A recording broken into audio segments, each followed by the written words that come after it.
ನಮಸ್ಕಾರ. ಮತ್ತೆ ನಿಮಗೆಲ್ಲ ದುಡ್ಡಿನ ಮಾತು ಕಾರ್ಯಕ್ರಮಕ್ಕೆ ಸ್ವಾಗತ. ಇವತ್ತು ಮಾರ್ಕೆಟ್ಟು ಕುತೂಹಲಕಾರಿಯಾಗಿದೆ, ಪಾಸಿಟಿವ್ ಆಗಿದೆ. ಅಟ್ ಒನ್ ಟೈಮ್ 200 ಪಾಯಿಂಟ್‌ಗಿಂತ ಮೇಲೆ ಇತ್ತು. 24,600 ವರೆಗೂ ಹೋಯ್ತು. ಈಗ ನಾನು ಮಾತಾಡ್ತಾ ಇರೋವಾಗ 24,575 ಹತ್ರ ಇದೆ. ಯಾಕೆ ಈ ರೀತಿ ಭಯಂಕರವಾಗಿ ಹ್ಯಾಪಿ ಆಗಿದೆ ಅಂತಂದ್ರೆ, ಯಾಕಂತಂದ್ರೆ ಟ್ರಂಪ್ ಭಾಗವತರದ್ದು ಪಲ್ಟಿ. ವಾರ್‌ನ ಸಸ್ಪೆಂಡ್ ಮಾಡಿದ್ದೀನಿ ಅಂತ ಹೇಳ್ತಾ ಇದ್ದಾರೆ. ಸ್ವಿಚ್ ಆನ್, ಸ್ವಿಚ್ ಆಫ್ ಅಲ್ಲಿ ಮಾರ್ಕೆಟ್ ಓಡ್ತಾ ಇದೆ. ಸೊ ಈಗ ಒಂದು ಇದರಲ್ಲಿ ಮಾರ್ಕೆಟ್ ಅಪ್ಪಲ್ಲಿದೆ. ಮಾರ್ಕೆಟು ತಿರ್ಗಾ ಕರೆಕ್ಟ್ ಆಗುತ್ತೆ. ನಾನು ಹೇಳಿದ ಥರನೇ ಈ ನ್ಯಾರೋ ರೇಂಜಲ್ಲಿ ಮಾರ್ಕೆಟು ಟ್ರೇಡ್ ಆಗ್ತಾ ಇರತ್ತೆ. ಇಲ್ಲಿಯವರೆಗೂ ರಿಸಲ್ಟ್ಸ್ ಏನು ಸೂಪರ್ ಆಗಿಲ್ಲ.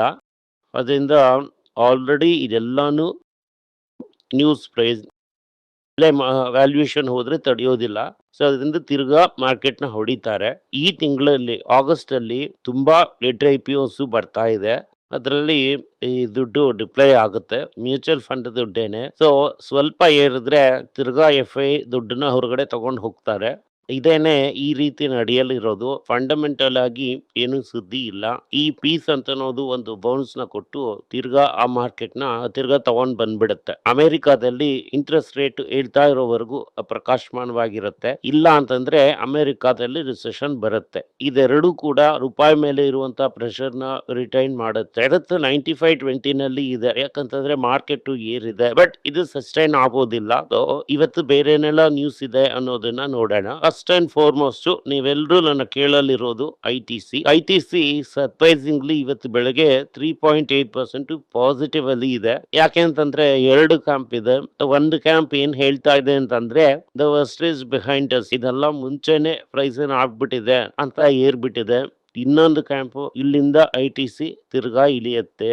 ಸೊ ಈಗ ನಾನು ಯಾವ ಕ್ಯಾಂಪ್ ಅಲ್ಲಿ ಇದ್ದೀನಿ ಅನ್ನೋದನ್ನ ಆಮೇಲೆ ನೋಡೋಣ. ಈಗ ಆಕ್ಚುಲ್ ಆಗಿ ಮಾರ್ಕೆಟ್ ಅಲ್ಲಿ ಏನಾಯ್ತು ಅನ್ನೋದನ್ನ ನೋಡೋಣ. 15 points loss in profit.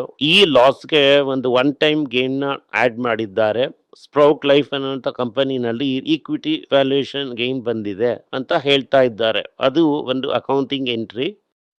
Actual net cash net profit 27% ಕಡಿಮೆ ಆಗಿದೆ. ರೆವೆನ್ಯೂ ಮೇಲೆ ಏರಿದೆ ಅಂತ ಹೇಳ್ತಾ ಇದ್ದಾರೆ. ಆಕ್ಚುಲಿ ರೆವೆನ್ಯೂ ಕೂಡ ಮೇಲೆ ಏರಿಲ್ಲ. ಏನಾಗಿದೆ ಅಂತಂದ್ರೆ GST ಇಂದ ಎಕ್ಸೈಸ್ ಡ್ಯೂಟಿ ಆಗಿ ಮಾಡಿದ್ದಾರೆ. GST ಅಂತಂದ್ರೆ ನಲ್ಲಿ ರೇಟ್ ಆಫ್ ಮಾಡ್ಬಿಡ್ಬೋದು. ಅದು ಟರ್ನ್ ಓವರ್ ಅಲ್ಲಿ ಏರುತ್ತೆ. ಗವರ್ಮೆಂಟ್ ಗೋಸ್ಕರ ನೀವು ಕಲೆಕ್ಟ್ ಮಾಡುವಂತ ಒಂದು ಇದು ಅದು ಎಕ್ಸ್ಪೆನ್ಸ್ಡ್ ಆಗಿ ಏರೋದಿಲ್ಲ.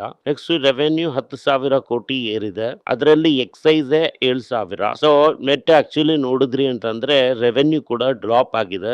ಸೊ ಇದು ಯಾಕೆ ಡ್ರಾಪ್ ಆಗಿದೆ ಅಂತಂದ್ರೆ ಸಿಗರೇಟ್ ಸೇಲ್ಸ್ ಏಟು ತಿಂದಿದೆ. ಸಿಗರೇಟ್ ಸೇಲ್ಸ್ ಒಂದು 5-10% ಇಳಿದಿದೆ.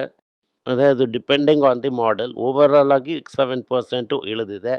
ಈ ಮಾರ್ಕೆಟ್ ಶೇರ್ನ ಇದು ಗೈನ್ ಮಾಡಿದೆ. ಯಾವುದು? ಚೈನಾ ಸಿಗರೇಟು ಗೇನ್ ಮಾಡಿದೆ ಲೋವರ್ ಎಂಡ್ ಅಲ್ಲಿ. ರೇಟು ಏರಿಸ್ಲೇ ಇರೋದ್ರಿಂದಾನು ಪ್ರಾಡಕ್ಟ್ ನ ಅಡ್ಜಸ್ಟ್ ಮಾಡದೇ ಇರೋದ್ರಿಂದಾನು ಇವರ ಮಾರ್ಜಿನ್ಗೆ ದೊಡ್ಡದಾಗಿ ಏಟ್ ಬಿದ್ದಿದೆ. ಒಂದ್ 4 ದಿವಸಕ್ಕೆ ಮುಂಚೆ ನ್ಯೂಸ್ ಬಂದಿತ್ತು. ನಾನು ನಿಮ್ಗೆ ಅದನ್ನ ಹೇಳಿದ್ದೆ. ರೀಕಾನ್ಫಿಗರೇಷನ್ ಆಫ್ ಸಿಗರೇಟ್ಸ್ ಅಂತ ಮಾಡ್ತಾ ಇದ್ದಾರೆ. ಅದು ತಿರ್ಗಾ ಪ್ರಾಫಿಟ್ ನ ಮೇಲೆ ತಳ್ಳತ್ತೆ. 4ನೇ ಕ್ವಾರ್ಟರ್ ಒಳಗಡೆ ಈ ಮಾರ್ಜಿನ್ ಪ್ರಾಫಿಟ್ ಅಡ್ಜಸ್ಟ್ ಆಗ್ಬಿಡತ್ತೆ.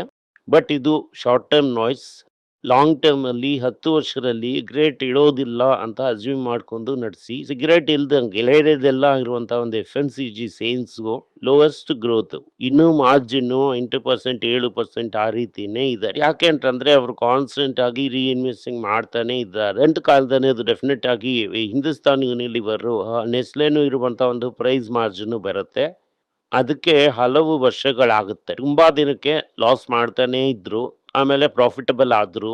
ಈಗ 6-7% ಮಾರ್ಜಿನ್ ಅಲ್ಲಿ ಇದ್ದಾರೆ. ಹೋಗ್ತಾ ಹೋಗ್ತಾ ಮಾರ್ಜಿನ್ ಅನ್ನೋದು ಏರತ್ತೆ. ಹಲವು ಇಂಡಸ್ಟ್ರೀಸ್ ಎಸ್ಪೆಷಲಿ ವೀಟ್ ಫ್ಲೋರ್ ಅಲ್ಲೆಲ್ಲ ಹಿಂದೂಸ್ತಾನ್ ಯೂನಿಲಿವರ್ ನ ಫೋರ್ಸ್ ಮಾಡಿ ಮಾರ್ಕೆಟ್ ಇಂದ ಎಕ್ಸಿಟ್ ಮಾಡೋ ಹಾಗೆ ಮಾಡ್ಬಿಟ್ರು. ಇವರು ಈ ಆಶೀರ್ವಾದ್ ಬ್ರ್ಯಾಂಡ್ ನ ಎಕ್ಸ್ಪ್ಯಾಂಡ್ ಮಾಡಿ ಟೈಟನ್ ಮಾಡ್ಬಿಟ್ರು. ಸೊ ಓವರ್ ಆಲ್ ಆಗಿ ನೋಡಿದ್ರಿ ಅಂತಂದ್ರೆ ಸಿಗರೇಟ್ ಇಂದ ಪ್ರಾಫಿಟ್ ಏಟು, ಆದ್ರೆ FMCG ಪ್ರಾಫಿಟಬಲ್ ಆಗಿದೆ. ಒಂದು ದೊಡ್ಡ ಬ್ರೈಟ್ ಸ್ಪಾಟ್ ಏನು ಅಂತ ಅಂದ್ರೆ ಪ್ಯಾಕೇಜಿಂಗ್ ಇಂಡಸ್ಟ್ರಿನಲ್ಲಿ ಸೇಲ್ಸ್ ಪ್ರಾಫಿಟ್ ಎರಡೂ ಕೂಡ ಏರಿದೆ. ಇನ್ನೊಂದು ವಿಷಯ ಅವ್ರು ಏನ್ ಹೇಳ್ತಾ ಇದ್ದಾರೆ ಅಂತಂದ್ರೆ ಅಗ್ರಿಕಲ್ಚರ್ ಅಲ್ಲಿ ಸೇಲ್ಸ್ ಸ್ವಲ್ಪ ಏರಿದ್ರು ಕೂಡ ಅಗ್ರಿಕಲ್ಚರ್ ಎಕ್ಸ್ಪೋರ್ಟ್ಸ್ ಎಕ್ಸ್ಪೋರ್ಟ್ಸ್ ಇಂದ ಬಂದಿದ್ದು ಅಂತ ಹೇಳ್ತಾ ಇದ್ದಾರೆ. ಓವರ್ ಆಲ್ ಆಗಿ ಮಾನ್ಸೂನ್ ಫೇಲ್ಯೂರ್ ಅಂತಾನು ಅವರ ಮಾರ್ಜಿನ್ ಸಿಗ್ಬೇಕು ಆಗಿದೆ ಅಂತ ಹೇಳ್ತಾ ಇದ್ದಾರೆ. ಓವರ್ ಆಲ್ ಆಗಿ ಈ ಲಾಂಗ್ ಟರ್ಮ್ ಏನು ನಾನು ಅನ್ನೋ ಥರನೇ ಹೋಗ್ತಾ ಇದೆ. ಓವರ್‌ಆಲ್ ಆಗಿ ಈ ಲಾಂಗ್ ಟರ್ಮ್ ಟ್ರೆಂಡು ನಾನು ಅನ್ಕೊಳ್ಳೋ ರೀತಿನೇ ಹೋಗ್ತಾ ಇದೆ.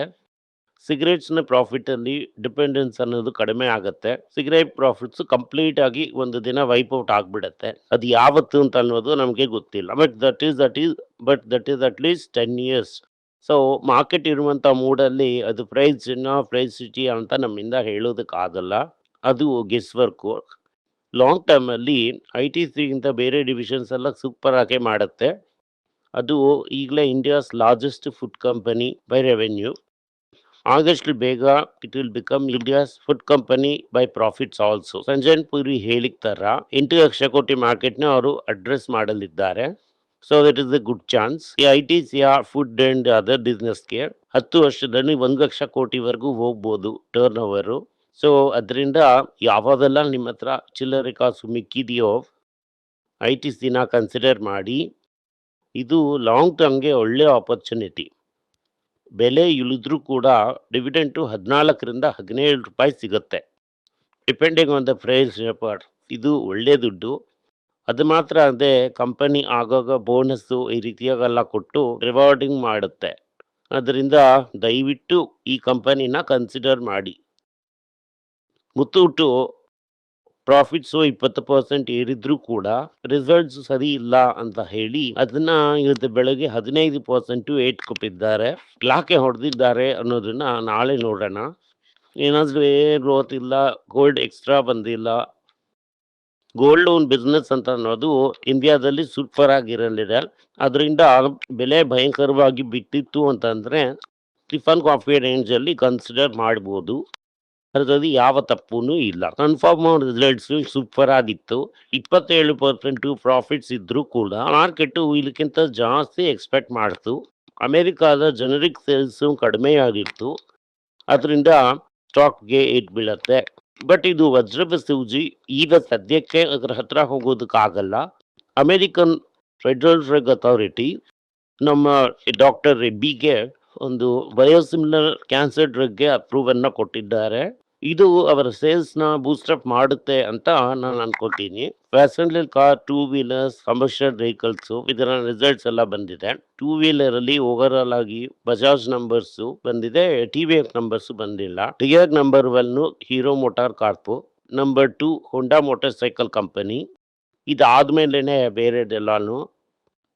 ಬಟ್ ಎಲೆಕ್ಟ್ರಿಕ್ ಸೈಕಲಲ್ಲಿ ನೋಡಿದ್ರಿ ಅಂತಂದರೆ ಟಿ.ವಿ.ಎಸ್ಸು ನಂಬರ್ 1 ಪೊಸಿಷನ್ನ ಕ್ಲಿಯರ್ ಆಗಿ ಮೇಂಟೈನ್ ಮಾಡ್ತಾ ಇದ್ದಾರೆ. Bajaj number 2, Ather and Hero number 3, number 4 Ampere, number 5 Ola. ಅಂದರೆ ಓಲಾ ಪಿಕ್ಚರಲ್ಲೇ ಇಲ್ಲ, ಅದು ಖಾಲಿ ಆಗ್ಬಿಟ್ಟಿದೆ. ಬಟ್ ಒಂದು ತಿಂಗಳಿಗೆ 52,000 ಸ್ಕೂಟರು ಟಿ.ವಿ.ಎಸ್ಸು ಮಾಡ್ತಾ ಇದ್ದಾರೆ. ಒಂದೇ ವರ್ಷದಲ್ಲಿ 500,000 ಪೀಸಸ್ನ ದಾಟೋದಕ್ಕೆ ಸಾಧ್ಯತೆಗಳು ಇದೆ. ಆದಷ್ಟು ಬೇಗ 1 ವರ್ಷಕ್ಕೆ 1 ಮಿಲಿಯನ್ ಪೀಸು ಟಿ.ವಿ.ಎಸ್ ಮಾರುತ್ತೆ. ಟಿ.ವಿ.ಎಸ್ ಏನೇ ಎಲೆಕ್ಟ್ರಿಕ್ ಸ್ಕೂಟರಲ್ಲಿ ಮಾರ್ಕೆಟಲ್ಲಿರೋದು. ನಂಬರ್ 2 ಪೊಸಿಷನಲ್ಲಿ ಕ್ಲೋಸ್ ಆಗಿ ಫಾಲೋ ಮಾಡ್ತಾ ಇರುವಂಥದ್ದು ಬಜಾಜು. ಸೊ ಬಜಾಜ್ ಕೂಡ ಒಳ್ಳೆ ಪೊಸಿಷನಲ್ಲಿ ಇದೆ. ಈ ಟಿ.ವಿ.ಎಸ್ನ ಪರ್ಫಾರ್ಮೆನ್ಸ್ನ ನೋಡಿ ಎಲೆಕ್ಟ್ರಿಕ್ ಸ್ಕೂಟರಲ್ಲಿ 12%ಗಿಂತ ಮೇಲೆ ಪೆನೆಟ್ರೇಷನ್ ಬಂದಿದೆ.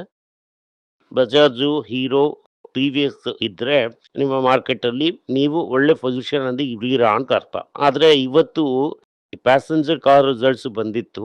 ಟಾಟಾಸ್ ಟೋಟಲ್ ಆಗಿ 62,000 ಕಾರುಗಳನ್ನ ಮಾರಿದ್ದಾರೆ. ಅದರಲ್ಲಿ 15,000 ಕಾರುಗಳು ಎಲೆಕ್ಟ್ರಿಕ್ ಕಾರು. ಸೊ ಓವರಾಲ್ ಆಗಿ ಈ ತಿಂಗಳು ಎಲೆಕ್ಟ್ರಿಕ್ ಕಾರ್ ಸೇಲ್ಸ್ ಸೂಪರ್ ಆಗಿದೆ. 15,000 ಕಾರುಗಳಿಗಿಂತ ಜಾಸ್ತಿ ಟಾಟಾಸ್ ಅವರೇ ಮಾರಿದ್ದಾರೆ. ಬೇರೆಯವರೆಲ್ಲ ಸೇರಿ ಒಂದು 10-12,000 ಕಾರುಗಳನ್ನ ಮಾರಿದ್ದಾರೆ. ಈ ಎಲೆಕ್ಟ್ರಿಕ್ ಕಾರ್ನ ಪೆನೆಟ್ರೇಷನ್ ಕೂಡ ಸೂಪರ್ ಆಗಿದೆ. ಓವರಾಲ್ ಆಗಿ ನೋಡಿದ್ರಿ ಅಂತಂದ್ರೆ ಟಾಟಾಸ್ ಅಂಡ್ ಮಹೇಂದ್ರಾಸ್ ಸೂಪರ್ ಗ್ರೋತ್ನ ತೋರಿಸಿದ್ದಾರೆ. ಮಾರುತಿ 1.96 ಲ್ಯಾಕ್ ವೆಹಿಕಲ್ಸ್ನ ಮಾಡಿದ್ರು ಕೂಡ ಕಸ್ಟಮರ್ಸ್ ಹತ್ರ ಪ್ರೈಸ್ನ ಏರ್ಸಕ್ ಆಗದೆ ಇರೋದ್ರಿಂದ ನೆಟ್ ಮಾರ್ಜಿನ್ 10ರಿಂದ 11% ಕಡಿಮೆ ಆಗಿದೆ. ಸೊ ಇದೇನೇ news in terms of 4 wheelers. ಇದೇ ಕಮರ್ಷಿಯಲ್ ವೆಹಿಕಲ್ಸಲ್ಲಿ ಟಾಟಾದ ಸೇಲ್ಸು 38% ಏರಿದೆ. ಎಕ್ಸ್‌ಪೋರ್ಟ್ ಅಲ್ಲಿ ಕೂಡ 6,000 ಪಾಡಿಗಳಿಗಿಂತ ಜಾಸ್ತಿ ಎಕ್ಸ್‌ಪೋರ್ಟ್ ಮಾಡಿದ್ದಾರೆ. ಕಮರ್ಷಿಯಲ್ ಮಾರ್ಕೆಟ್ ಅಲ್ಲಿ ಟಾಟಾದ ಮಾರ್ಕೆಟ್ ತುಂಬಾ ರೋಬಸ್ಟ್ ಆಗಿದೆ. ಇದ್ರ ಜೊತೆ ಇವಾಕೋನ ಕಂಬೈನ್ ಮಾಡಿದ್ರಿ ಅಂತ ಅಂದ್ರೆ ರಿಸಲ್ಟ್ಸ್ ತುಂಬಾ ಚೆನ್ನಾಗಿರುತ್ತೆ. ಮುಂದಿನ ಸುದ್ದಿ ಕೊನೆಯದಾಗಿ ನೋಡ್ಬೇಕಾಗಿರುವಂತದ್ದು three wheeler auto. Three wheeler ಆಟೋದಲ್ಲಿ ಓವರ್ ಆಲ್ ಬಜಾಜ್ ಲೀಡರ್ ಆಗಿದ್ರು ಕೂಡ ತ್ರೀ ವೀಲರ್ ಎಲೆಕ್ಟ್ರಿಕ್ ಆಟೋಸ್ ಅಲ್ಲಿ ಈಗ ಸದ್ಯಕ್ಕೆ ಮಹೀಂದ್ರ ಲೀಡರ್ ಆಗಿದ್ದಾರೆ. ಇದೆಲ್ಲಾನು ಟಾಪ್ ಲೀಡರ್ಶಿಪ್ ಪೊಸಿಷನ್ ಕ್ಲಿಯರ್ ಆಗಿ ಕನ್ಸಾಲಿಡೇಟ್ ಆಗ್ತಾ ಇದೆ. ಇದು ನಮ್ಗೆ ಸ್ಪಷ್ಟವಾಗಿ ಗೊತ್ತಾಗ್ತಾ ಇದೆ. ಸಂಗಮ ಇನ್ನು ಇವತ್ತು ಕೂಡ 5% ಸರ್ಕ್ಯೂಟ್ ಅಲ್ಲಿ ಡೌನ್ ಆಗಿದೆ. ಸರ್ಕ್ಯೂಟ್ ಡೌನ್ ಮುಗೀಲಿ, ಆಮೇಲೆ ಕನ್ಸಿಡರ್ ಮಾಡೋವಾಗ ನಾವು ನೋಡೋಣ. ಅವಸರ ಪಡಬೇಡಿ, ಇರೋದನ್ನು ಕೊಡೋದು ಬೇಡ. ನಿಯರ್ಲಿ 40% ಪೀಕ್ ಇಲ್ಲ ಡೌನ್. ಫೇರ್ ಟುಡೇ ನೋಡೋವಾಗ ಸಿನ್ ಎಕ್ಸ್ಟ್ರೀಮ್ಲಿ ಹೈ. ಅದರಿಂದ ಆ ಫಾಲ್ ನಲ್ಲಿ ಯಾರು ತಪ್ಪಾಗಿ ಆಕ್ಷನ್ ತಗೊಂಡ್ ಬಿಡಬೇಡಿ, ಜಸ್ಟ್ ಹೋಲ್ಡ್ ಇಟ್. ಇದೇ ನನ್ನ ಅಭಿಪ್ರಾಯ. ಓವರ್ ಆಲ್ ಆಗಿ ನೋಡಿದ್ರಿ ಅಂತಂದ್ರೆ ಮಾರ್ಕೆಟ್ ವೀಕ್ ಆಗೇ ಇದೆ. ಇಲ್ಲಿಂದ ಇಲ್ಲಿ ಯಾವ ಡೈರೆಕ್ಷನ್ಗೆ ಹೋಗುತ್ತೆ ಅಂತಂದ್ರೆ ತಿರ್ಗಾ ಮಾರ್ಕೆಟ್ ಕೆಳಗಡೆ ಇಳಿಯೋದಕ್ಕೆ ಸಾಧ್ಯತೆಗಳು ಪ್ರಕಾಶಮಾನವಾಗಿದೆ. ಓವರ್ ಆಲ್ ಮ್ಯಾಥ್ ಆಫ್ ಇಂಡಿಯಾದಲ್ಲಿ ಕಡಿಮೆ ಆಗಿಲ್ಲ. ಅದರಿಂದ ನೋಡಿ ನಿಧಾನವಾಗಿ ಕನ್ಸಿಡರ್ ಮಾಡಿ. ಧನ್ಯವಾದಗಳು. ನಿಮಗೆ ಏನಾದರೂ ಸಂದೇಹ ಇದ್ದು ನನ್ನನ್ನು ಕಾಂಟ್ಯಾಕ್ಟ್ ಮಾಡಬೇಕು ಅಂತ ಅನ್ಕೊಂಡ್ರಿ ಅಂದ್ರೆ ಸ್ಕ್ರೀನ್ ಮೇಲೆ ಬರ್ತಾ ಇರುವಂತ ಮೇಲ್ ಐಡಿಗೆ ಮೆಸೇಜ್ ಮಾಡಿ, ನಮ್ಮ ಟೀಮ್ ನಿಮ್ಮನ್ನ ಕಾಂಟ್ಯಾಕ್ಟ್ ಮಾಡ್ತಾರೆ. ಎಲ್ಲರಿಗೂ ನಮಸ್ಕಾರ. ಮಕ್ಕಳಿಗೋಸ್ಕರ financial literacy money for nothing ಅಂತ 2ನೇ ಪಾರ್ಟ್. ಇದರಲ್ಲಿ ಚೆಕ್ ಬರೆಯೋದು ಹೇಗೆ, ಡೆಪಾಸಿಟ್ ಸ್ಲಿಪ್ ಬರೆಯೋದು ಹೇಗೆ, ಇದು ಹೇಗೆ ಬಂದಿದೆ, ಆಟರಿಂದ ಡಿಮಾನಿಟೈಸೇಷನ್ ವರೆಗೂ ಎಲ್ಲವನ್ನು ಕವರ್ ಮಾಡಿದ್ದೀವಿ. 12 ವರ್ಷದ ಮಕ್ಕಳಿಗೆ ಇದು ತುಂಬಾ ಯೂಸ್ಫುಲ್ ಆಗಿರುತ್ತೆ. ಈ ಬುಕ್ ಈಗ ಸದ್ಯಕ್ಕೆ ಸ್ಪೆಷಲ್ ಪ್ರೈಸ್ ಅಲ್ಲಿ 450 ರೂಪಾಯಿಗೆ ಕೊಡ್ತಾ ಇದೀವಿ. ಇದನ್ನ ಯೂಸ್ ಮಾಡ್ಕೊಳ್ಳಿ. ಧನ್ಯವಾದಗಳು. ದುಡ್ಡಿನ ಮಾತು ವೆಬ್ಸೈಟ್ ನ ಸಬ್ಸ್ಕ್ರೈಬ್ ಮಾಡಿ. 1 ವಾರಕ್ಕೆ 4 ಪ್ರೀಮಿಯಂ ಆರ್ಟಿಕಲ್, ರೀ ಆರ್ಟಿಕಲ್ಸ್ ಒಂದು 10ರಿಂದ 15 ನಾವು ಹಾಕ್ತಾ ಇದ್ದೀವಿ. ಇದರ ಸಬ್ಸ್ಕ್ರಿಪ್ಷನ್ 1 ತಿಂಗಳಿಗೆ 99 ರೂಪಾಯಿ ಅಷ್ಟೇ. ಹೇಳುವಂತ ಕಾನ್ಸೆಪ್ಟ್ಸ್ ನ ಗ್ರೇಟ್ ಆಗಿ ಎಕ್ಸ್ಪ್ಯಾಂಡ್ ಮಾಡಿ ಇದನ್ನ ಓದಿದ್ರೆ ನಿಮ್ಗೆ ತುಂಬಾ ಯೂಸ್ಫುಲ್ ಆಗಿರುತ್ತೆ. ಧನ್ಯವಾದಗಳು. ನಮಸ್ಕಾರ. ಮಕ್ಕಳಿಗೋಸ್ಕರ ಒಂದು ಬುಕ್ ನ ಲಾಂಚ್ ಮಾಡಿದ್ವಿ. ಅದು ತುಂಬಾ ಸಕ್ಸಸ್ಫುಲ್ ಆಗಿದೆ. ಯಾರಿಗೆಲ್ಲ ಆ ಬುಕ್ ಬೇಕು ನಮ್ಮ ಟೀಮ್ ನ ಕಾಂಟ್ಯಾಕ್ಟ್ ಮಾಡಿ. ಕೆಳಗಡೆ ಇರುವಂತ ನಂಬರ್ ಅಲ್ಲೂ ವೆಬ್ಸೈಟ್ ಅಲ್ಲೂ ನೀವು ನಮ್ಮನ್ನ ಕಾಂಟ್ಯಾಕ್ಟ್ ಮಾಡಿದ್ರೆ ನೀವು ಆ ಬುಕ್ ನ ತಗೋಬಹುದು. ಬೇರೆ ನಮ್ಮ ಬುಕ್ ಗಳು ಕೂಡ ಅವೈಲೇಬಲ್ ಆಗಿದೆ. ನೀವು ಇದನ್ನ ನಮ್ಮ ವೆಬ್ಸೈಟ್ ಮುಖಾಂತರನೂ ತಗೋಬಹುದು. ಕೆಳಗಡೆ ಇರುವಂತ ವಾಟ್ಸ್ಆಪ್ ನಂಬರ್ಗೆ ಮೆಸೇಜ್ ಮಾಡಿ ಕೂಡ ತಗೋಬಹುದು.